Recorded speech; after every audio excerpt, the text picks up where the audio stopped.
پتھروں کی بارش ہی صرف نہیں ہوئی، شام کی کمینی عورتوں نے کپڑوں کو آگ لگا کے علی کی بیٹیوں پہ پھینکی ہے۔ جس کے ہاتھ میں ابلتا ہوا پانی تھا اس نے علی کی بیٹیوں پہ گرم پانی پھینک دیا۔ سجاد کہتا جب بازار شام عبور کیا، دیوار کے ساتھ لگ کے کھڑی ہوئی علی کی بہویں، سجاد کہتا میں پہچان ہی نہیں سکا ان میں اکبر کی ماں کون ہے، اصغر کی ماں کون ہے، قاسم کی ماں کون۔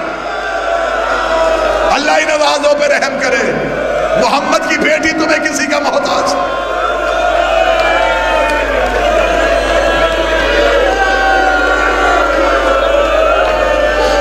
کچھ نہ کچھ تو ہوا نا شام کے بازار میں جو سجاد کا جگر پھٹ گیا۔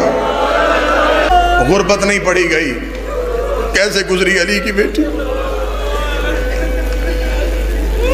روایت ہے کتابوں کی، شام کے بازار میں کھڑی تھی میری عالم، یا بی بی نے ایک چھت کی طرف دیکھا، ایک عورت وزنی پتھر ہاتھ میں پکڑ کے چھت پہ کھڑی، ساتھ والی عورت کہہ رہی ہے کیوں نہیں مار رہی؟ وہ کہہ رہی ہے میں کسی نفیس عورت کو ڈھونڈ رہی۔ اس جملے پڑھنے سے پہلے حسین بادشاہ مجھے موت دے دیتا۔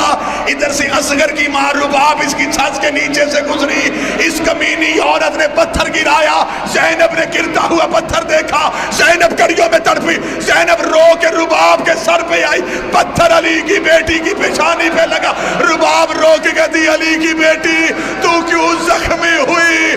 رو کے کہتی تو بہو ہے ہمارے گھر کی۔